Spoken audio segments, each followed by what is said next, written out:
Hi guys, Jen here.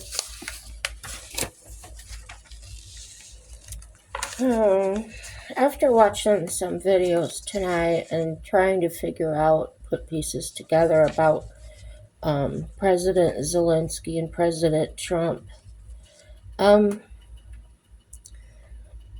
the first video I caught was the where they were in this Oval Office and the press was there, and they were having somewhat of a heated argument or discussion, I should say. They weren't really arguing. And then I flipped to a interview of they're interviewing President Zelensky, and they asked him, "Do you think you owe Trump an apology?" And Zelensky said he appreciates all of American people. He respects Trump, and he wants Trump on his country's side. He quoted Reagan about peace. He respects us and Trump. He doesn't necessarily owe him an apology. Quote, "We're partners."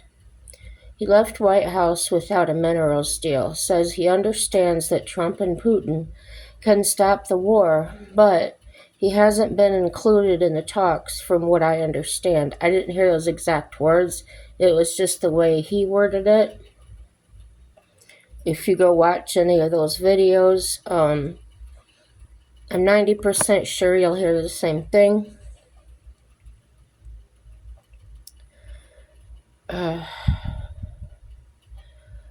He wants to know America is on his country's side, not Russia.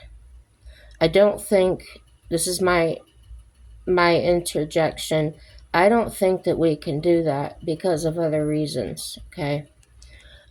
Trump is convinced Zelensky will never sign a deal with Putin, according to the interviewer. Zelensky says he's ready for peace, but needs to be in a strong position to know his army is strong, to know his partners are with him, and a security guarantee, okay? He wants peace. That's why he came to the White House, and he thanked us for the invitation. When asked if he'd go back there, the interview said, "Hey, if you could leave here and turn around and go back to the White House and change your mind, would you do it?" And Zelensky said no. And then he was asked, what security guarantees does he want? No, I said that, and I wanted to know what is he talking about? What's that mean? So, okay, it was said on BBC that Trump told Zelensky that it is Europe that should be helping Ukraine with security, and he's already spoken with Europe, and Europe agrees with that as well. That makes common sense to me. They're right next door. They could help them a lot more efficiently than we could. So Trump wants a financial deal. It's plain and simple, guys. And in my opinion, not everyone will 100% be on board, especially when viewing through our emotions, okay?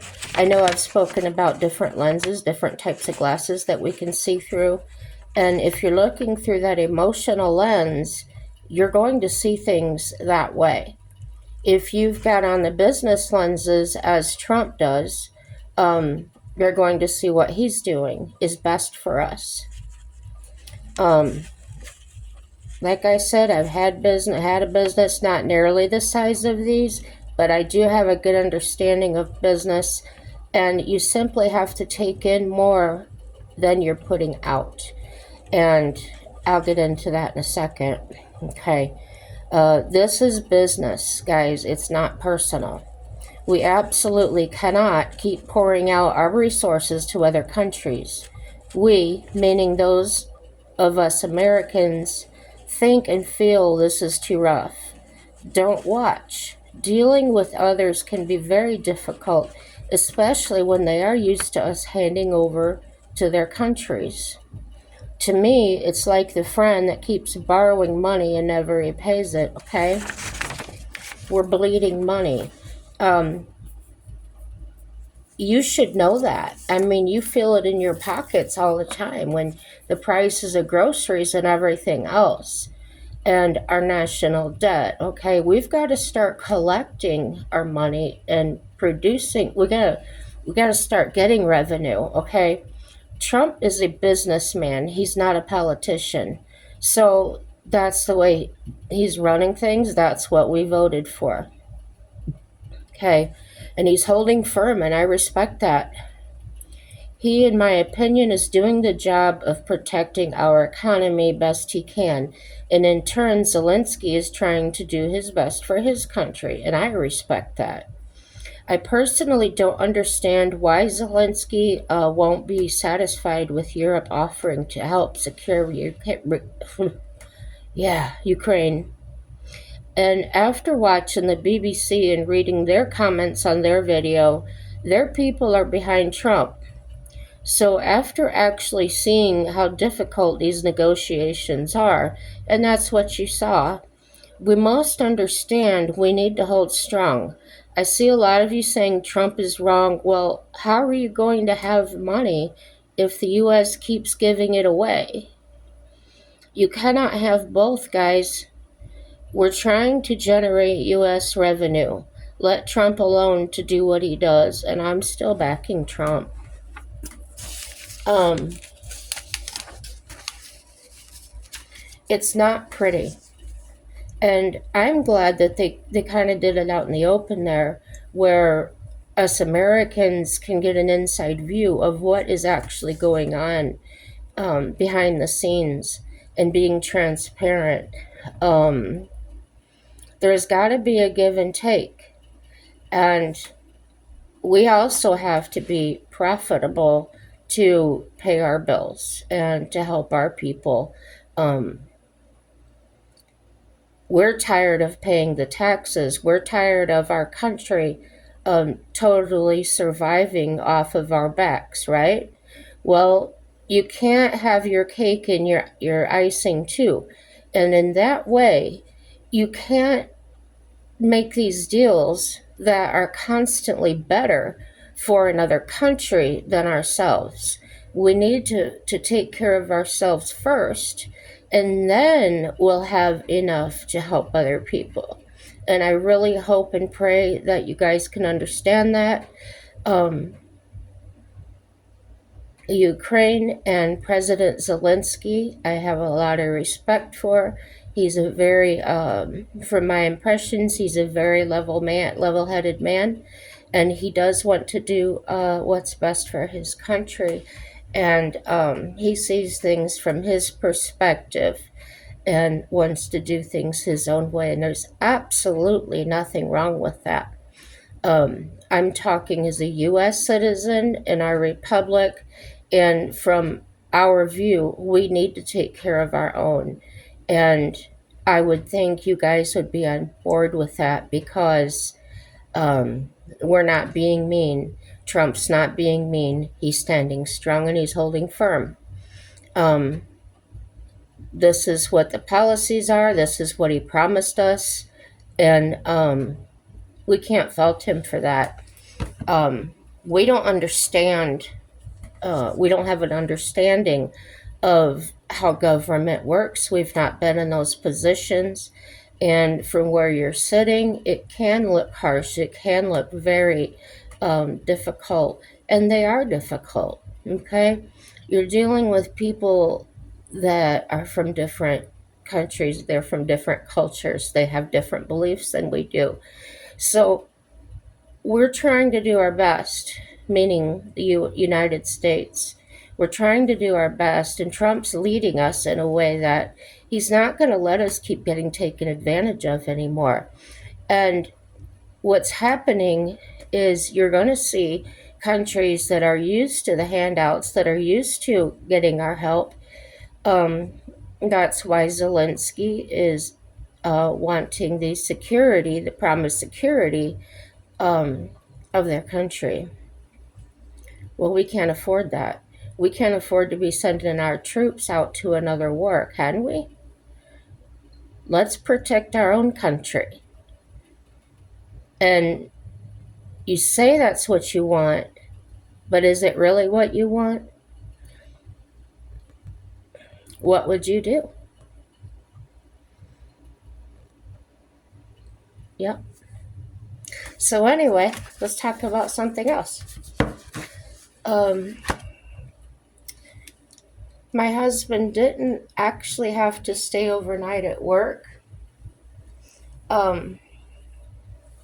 So he did come home yesterday.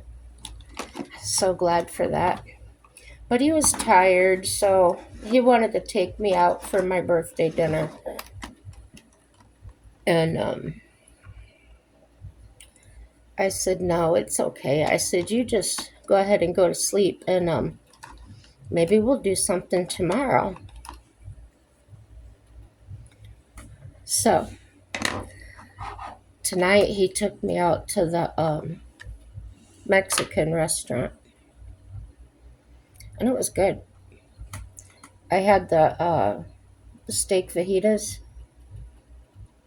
and my gosh, they had the grilled onions in there and the green peppers, and it was really fresh. It's just really good.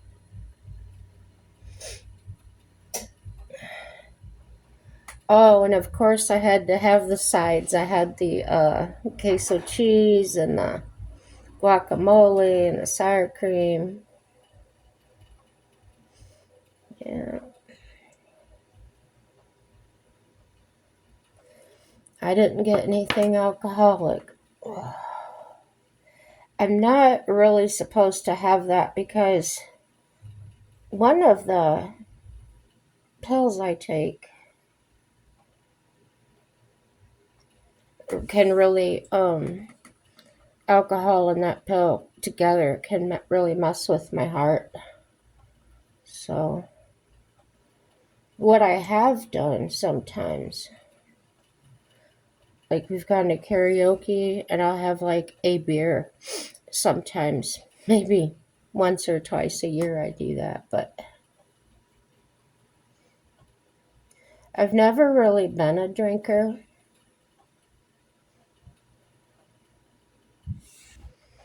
I know when I was going out dancing and things on the weekends, I would go Friday and Saturday.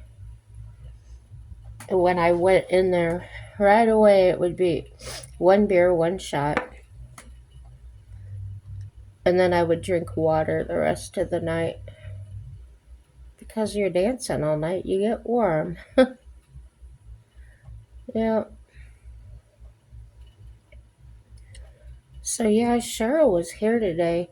Ended up being a short because I paused the video intending to get on and continue with it, but for some reason, I don't know if it's because YouTube popped up with another video and I watched it, so it stopped the video. And I've asked you guys, help me out. I don't know how to get the darn thing to let me add more to the video. So it's a short.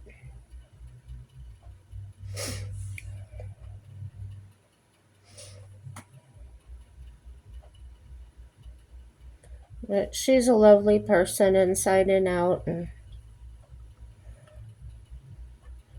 she really surprised me when she says, interview me.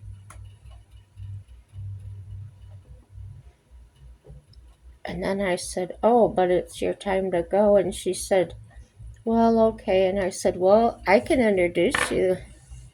She says, yeah, yeah. So yeah, that was pretty neat. So yeah, we can look forward to her. She's gonna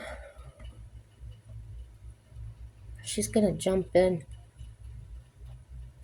I says to her, I said, well, I've asked you before, and you said absolutely not.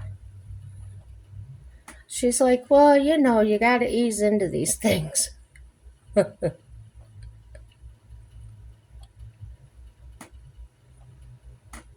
Yeah.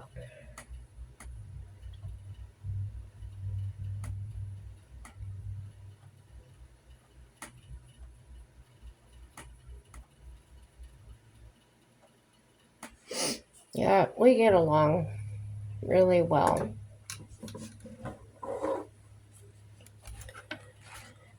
We're both strong women.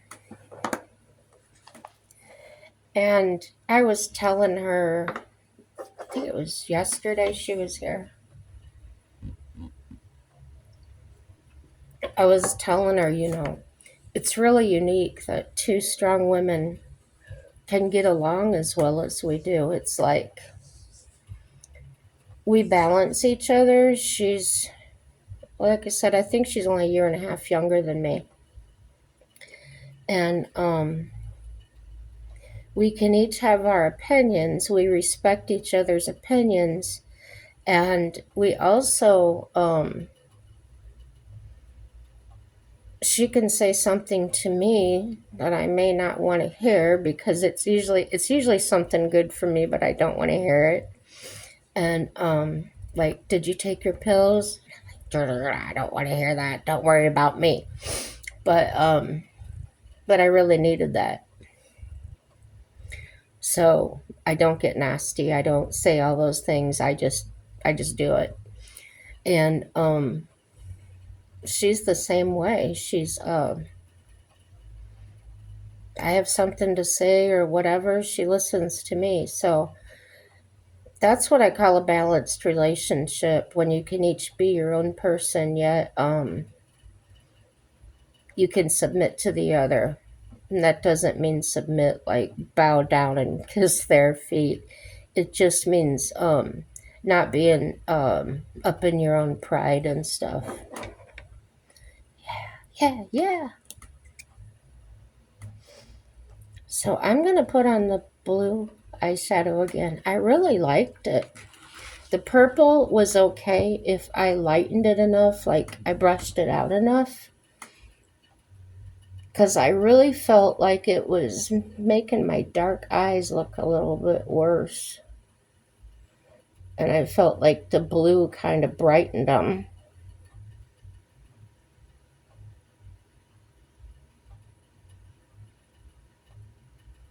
Yep.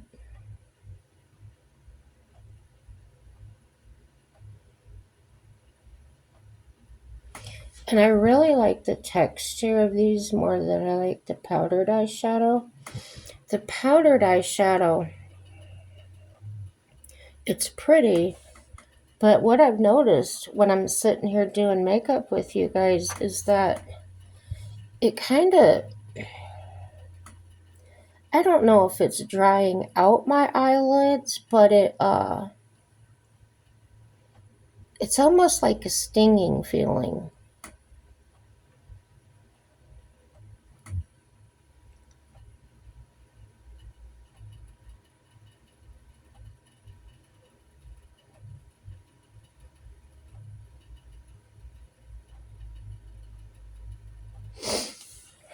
So yep, going out to a dinner tonight was our big thing for the weekend.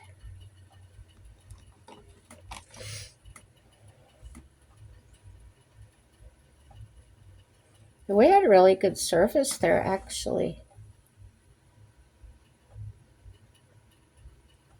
It was not cheap.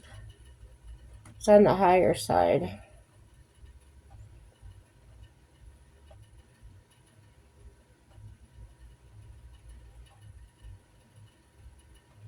For the two of us, our bill was almost $100.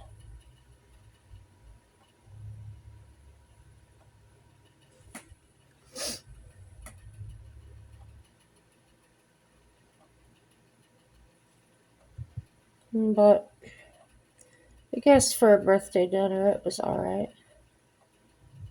Like I said, the food was really, really good.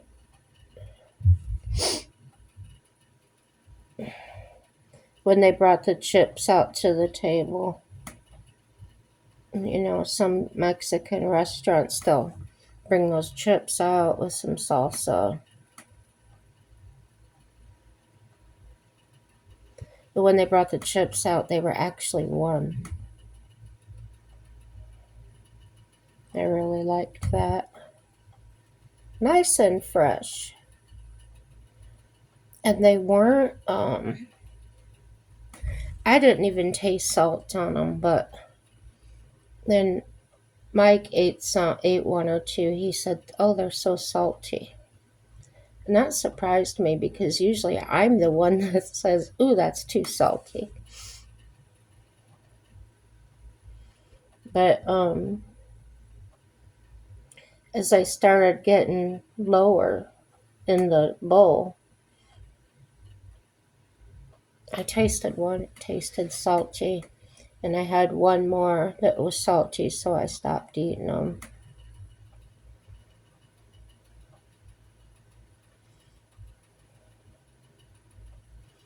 Not supposed to have salt. My cardiologist says absolutely no salt. Well, shoot, everything you eat's got a little salt in it.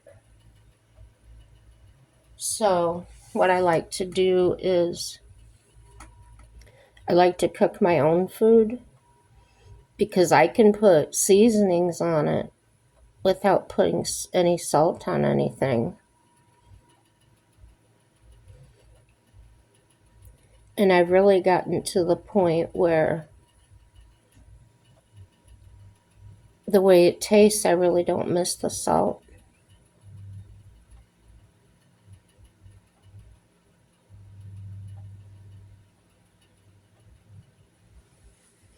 And I use the no salt. I mean,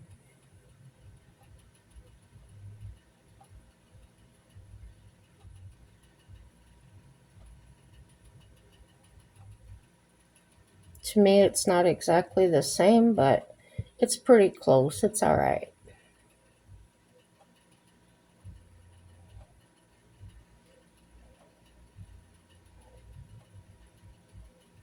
I don't like to cook with it, but I'll put it on after if I'm sitting at the table and something needs a little something.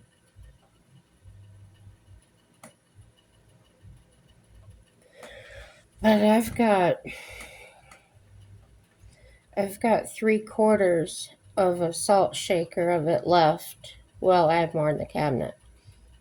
But from when I filled the salt shaker like a year ago, and it's only down about this far, so I don't use it a lot. And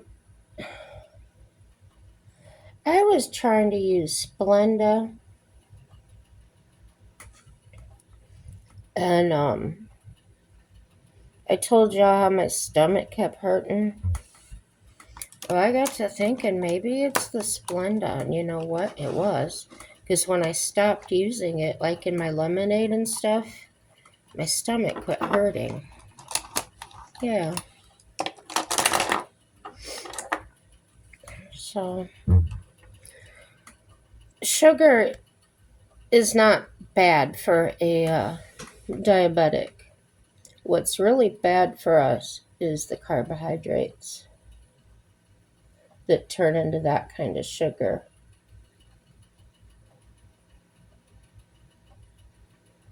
So,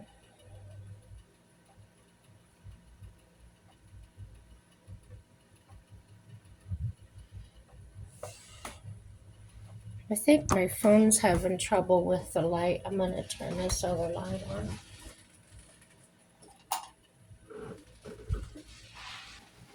Is that better? So, gosh, what was I talking about? Heck if I know. All the sugar stuff. So that's why they say, like, if you go to a nutritionist, like I have, they'll tell you Potatoes are poison.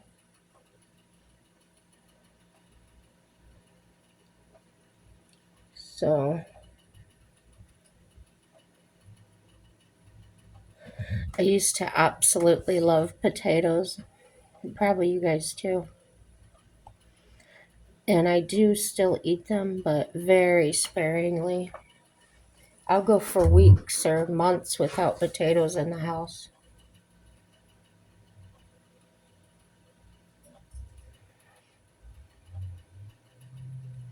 Rice is another one.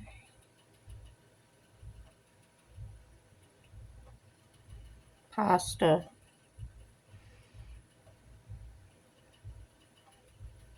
I like to think of it like anything starchy. And that's the bad sugar.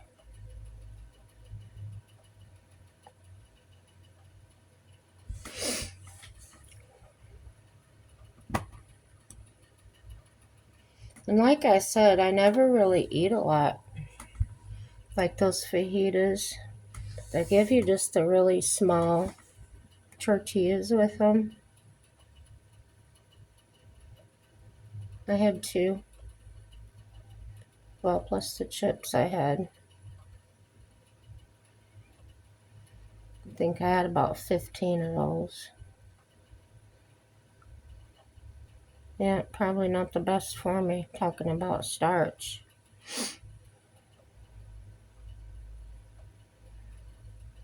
I can feel it. I feel my stomach kind of bloated up from it. Oh, well. I'll do better tomorrow, right? Don't we all say that? So,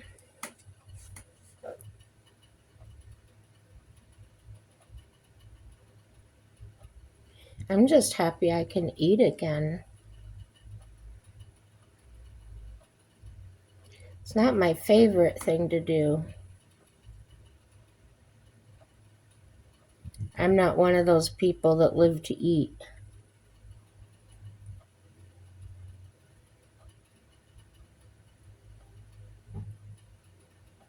I remember when I used to go to that restaurant, I told you about a few times. They had some really good pink lemonade there. I'd usually get a cup of that, and it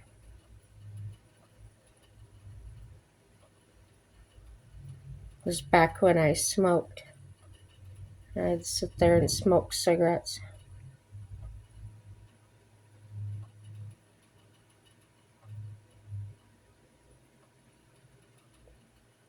Talk with people, shoot the breeze. But when smoking became illegal,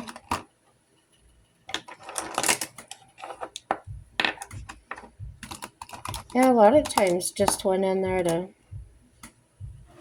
sit and visit with people. And sometimes I just have some black coffee, whatever.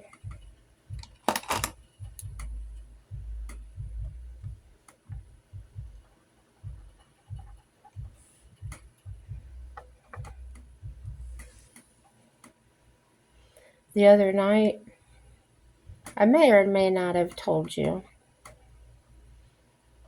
that I went out to the Walmart by myself and it was nighttime.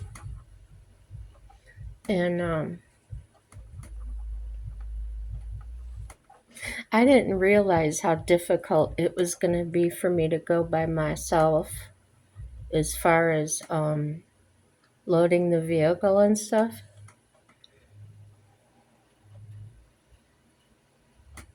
So I get all my stuff loaded, and I was using the Ride-A-Cart because I knew I wasn't going to be able to navigate everything, and you know, if you know, you know. So the night crew was there, And they were kind of, some of them were kind of sitting around. I don't know what their job was because there was a lot out on the floor, sweeping and stocking and whatnot. So there was this young man sitting there. And you can tell he's gay or whatever. But I asked him if he could help me out with getting my groceries out to the vehicle. And he jumps right up to help me. And dang it, I wish I would have had cash to give him because he really deserved a tip. He loaded everything into my car. We talked while he was doing it. He was very personable. And I don't remember if he asked me something or I just said it, but I was telling him how I enjoyed coming out at nighttime and how peaceful it was and not having to see a bunch of people. And he says, I just discovered that. He goes, I just realized how peaceful it was to drive at night. So yeah, we had something in common there. And I probably overstepped a lot of boundaries, but I felt like it was necessary to say. I thanked him wholeheartedly. He's like, for what? I said, for being you and not being too flamboyant. And he says, oh, I know. He says, these people are embarrassing me so bad that are out there, the flags, and they think they need a whole month and stuff. And so, yeah, he really was a nice kid. It's like I've said before, I don't have any problems with the way you are. Anybody is. What I have a problem with is anybody sticking their crap in my face. And it's not just people with alternative lifestyles, it's anybody. I had some, when I was into the horses and that crowd, I ran into some pretty nasty people there too that just want to shove their ideas in your face and whatnot. So, yeah, that's how that went. Wasn't that cool? I had a caregiver one time. Her nephew was gay, and he started acting really flamboyant and stuff. And she just told him, "Don't act that way around me. There's really no point in it. We all know what you are. You don't gotta just act so ridiculous."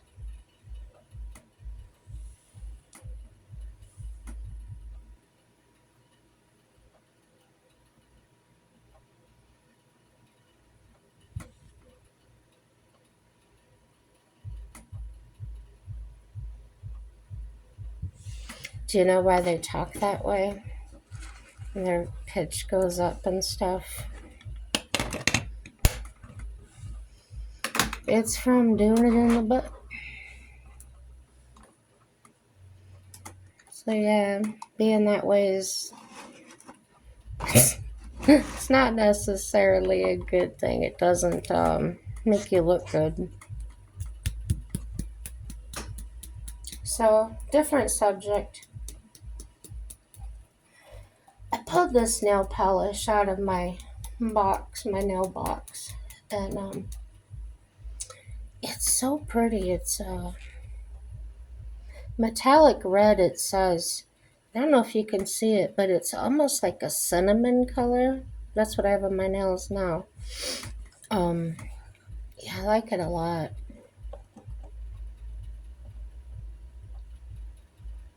And no, I still haven't found that quick dry stuff. I looked again because I thought, well, maybe they just didn't get their delivery or whatever. Because when I was back there, There was a lot of stuff that was empty. A lot of hooks and that.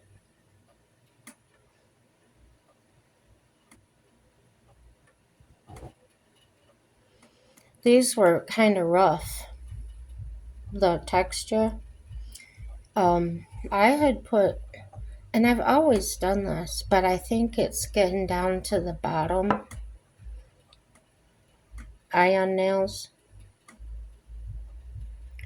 Um, it says it's a nail hardener, but I've always put that on under my nail polish. But for some reason, it's really clumping up. And this is the first hand that I did with it, so of course. And I couldn't really tell it was clumpy or missing until I put the polish on. And I thought, no, I'm tired. I'm not I'm not going to sit here and take off the polish. Yeah, that's smoother now. And then do it all over again. Nope, I wasn't doing that.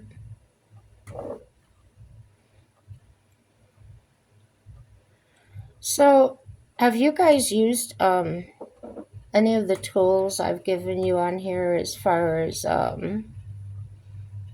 dealing with people or anything like that? I'm curious.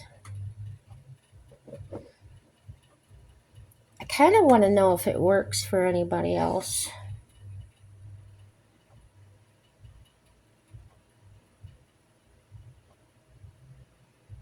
I mean, obviously, it's not going to work for everybody, and some people have already got it figured out for themselves.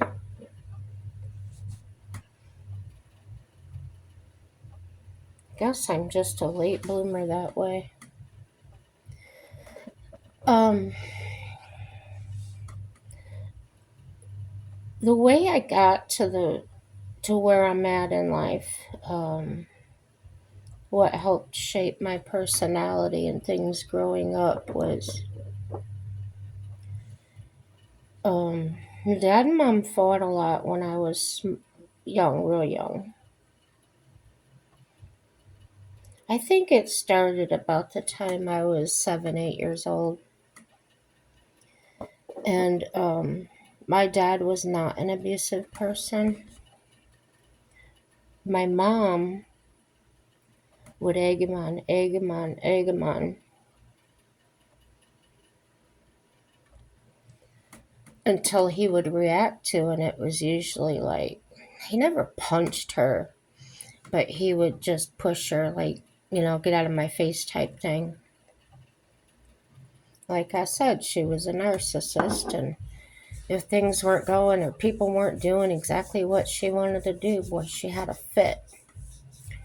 So, there were times, it's funny now, but it wasn't funny at the time because I didn't realize how it was happening. But she was turning us kids against my dad, our dad, and telling us he was sick and he was this and he was that. And later on in life,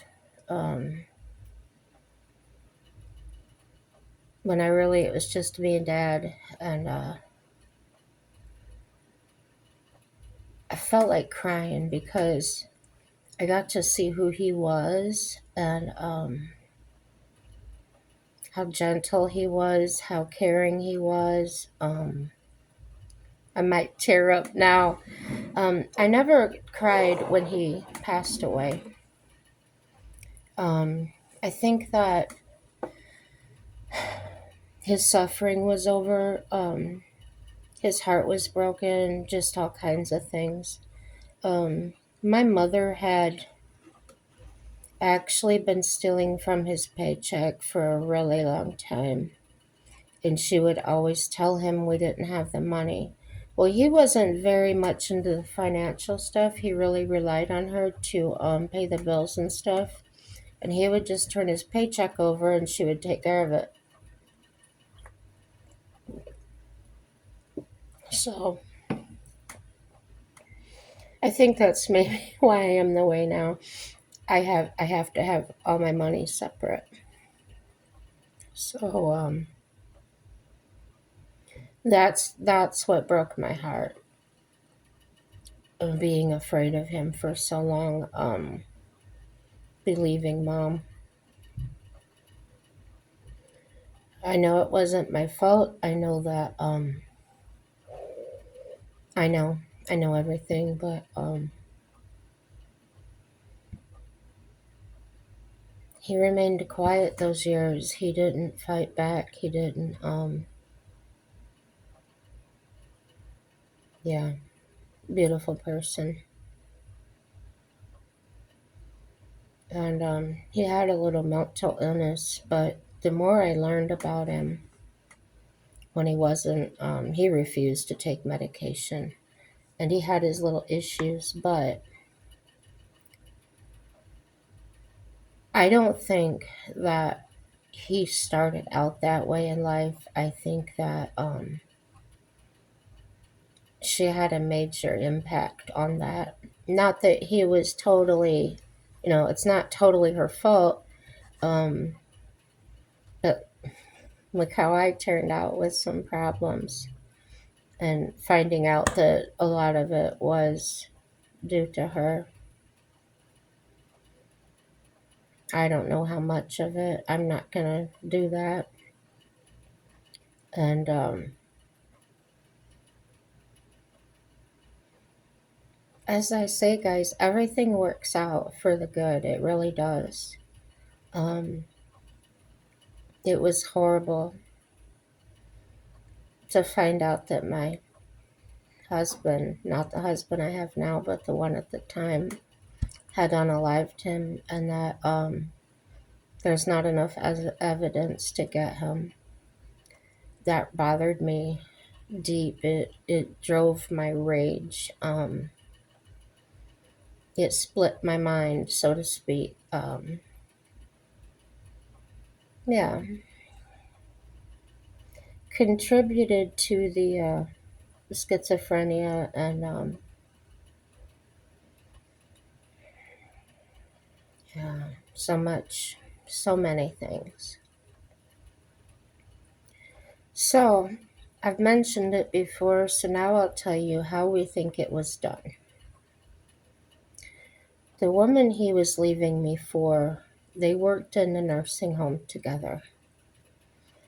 And she was a CNA, and he was the maintenance man. And what we think he did, or they did together, was a dry syringe and a needle. Gave him a coronary embolism. And they turned the heat up in the apartment to 94, and they left him in the kitchen floor. And the last time I saw him, I had made him a dinner on his birthday at my house. And the reason she and my husband did that was my dad had left me beneficiary of his little pension, and it was only like $15,000. It wasn't worth unaliving somebody over. But he thought he was going to get that money. Yeah.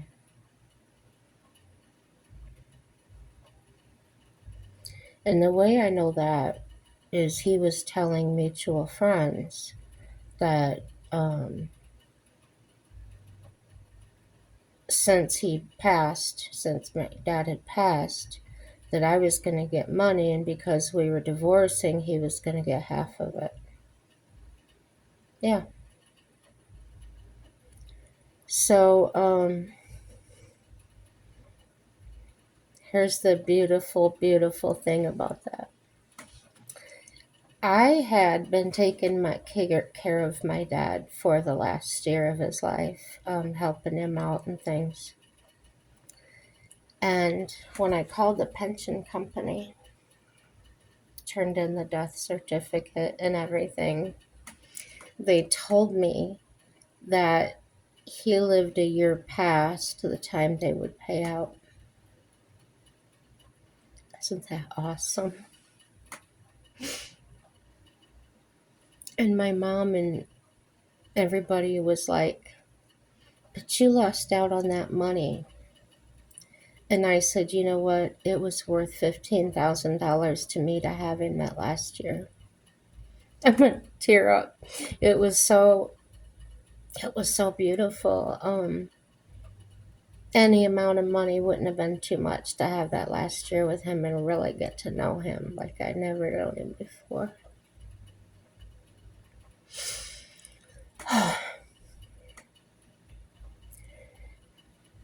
My memories as a child, from the time I turned like 13, 14 years old, I started riding in the truck with him, going around trimming horses on the weekend, shoeing horses for customers,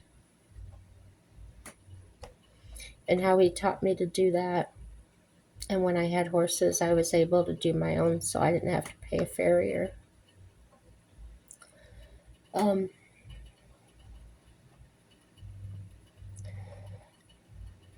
I don't know how you believe this was so cool.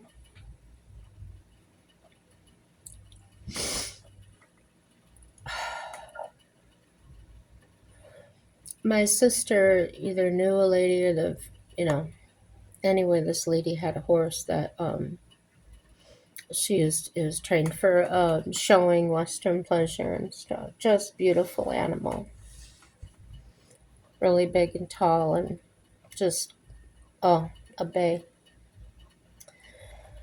Well, they told me the horse was lame and they needed me to fix it because I had a way of doing that. I inherited that from my dad, honestly. They used to call him the horse whisperer before that was even a movie. Um, oh, I'm reminiscing in my head, guys. Bear with me. It's just, oh, this is an awesome story, though. I got to get it out. So, this mare was lame on her right front leg, and it was more in, gosh, I don't remember what happened to her, but it was like low. It was like in her pastern area, ankle, coronet band area. It may have even been like inside, like her coffin bone or something. Maybe, oh, what do you call that? Navicular or starting navicular. So they told me that I had to keep her feet at a certain angle, um, that I couldn't ride her. If I wanted to ride her, I probably could, but just a walk. Um, because it was dangerous to ride her because she could just, that leg could buckle on her and, fall. She was a big mare.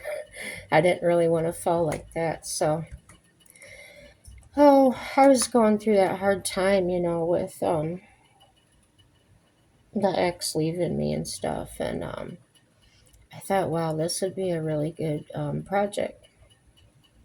I was heartbroken because I had sold all my horses and things. So when they brought that horse to me, I was in love again because I had something to think about, something to care for, um, something I just really loved to do. Even if I couldn't ride her, it was enough to go out there and brush her every day and things like that. So, anyhow,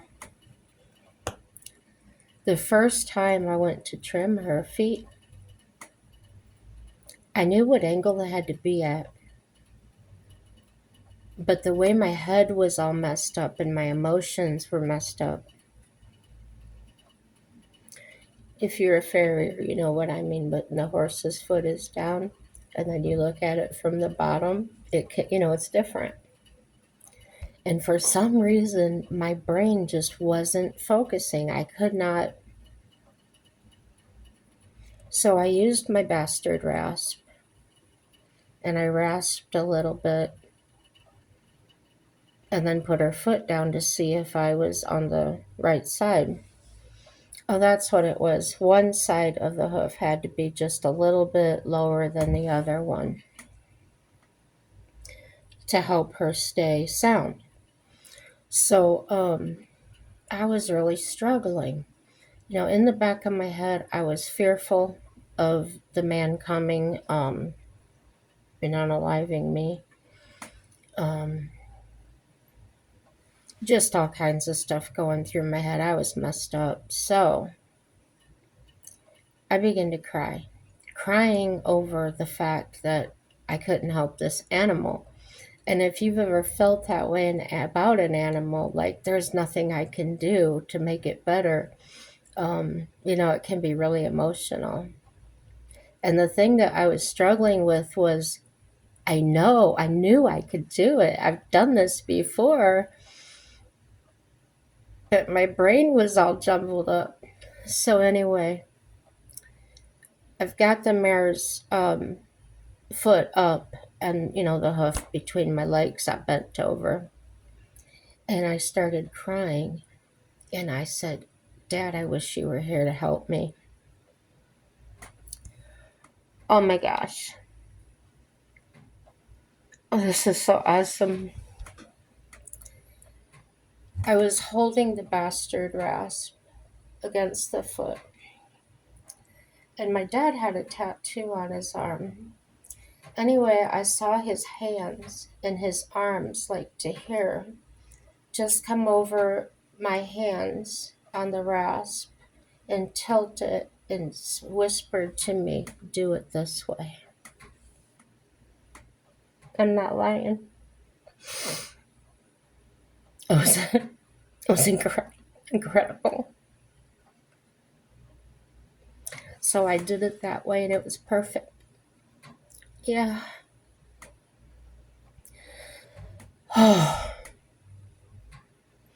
Maybe it was my mind bringing back those memories. Maybe he was really there. But I remembered one of the conversations. On Tuesdays, I used to take him to the grocery store with me. Because he liked to buy his own things. Well, I usually bought the bulk of the groceries, and then if he wanted something special, he wanted to buy his own stuff. He didn't want to be dependent on me. And so one Tuesday we were driving. I was driving him to the store, and I says to him, I said, I gotta ask you something kind of serious. And don't read into it like I don't really mean anything by it. It's just something I really want to ask you. And he says, yeah, go ahead. I said, if you pass, I said, will you find some way to let me know you're okay or that, you're there? And he didn't say anything. I think he thought I was nuts. He goes, what? I said, I really don't want to lose you. And I know that, he had the pacemaker and the heart failure. And I just wanted him to let me know. I said, I need you to promise me. And he said, yeah, I'll do that.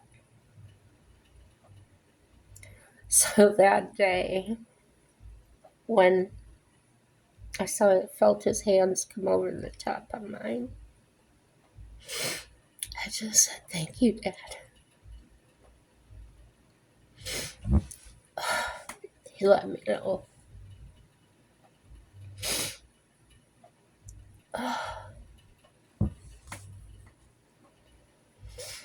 I really believe there's a heaven.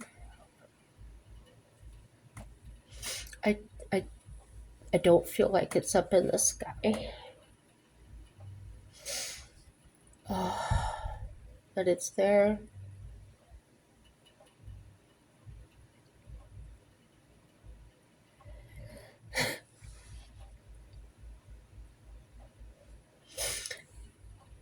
When I tell you guys, no matter how bad it is, everything's going to work out to your good. And what I went through was the most horrible, horrific, terrifying, life-threatening things I ever went through, and I don't wish it on anybody.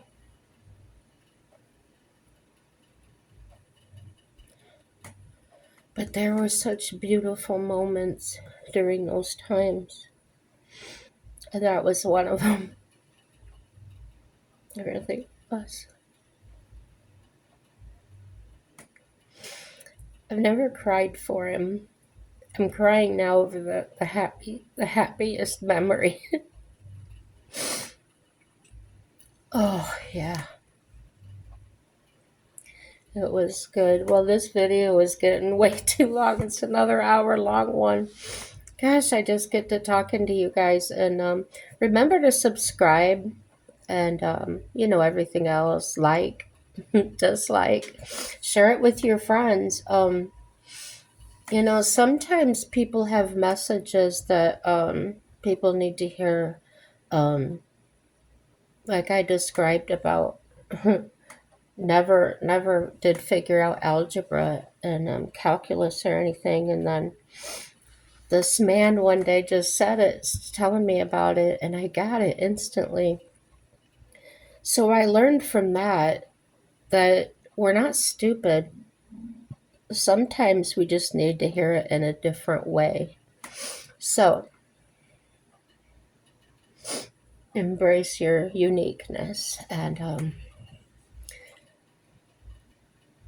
I know I didn't go through everything I went through for nothing. I'd like to share it with others. And people aren't going to have the exact same experience as I did. They're all different. And yeah, guys, have a happy day. And just know everything will work out for your good. It really will. Bye bye.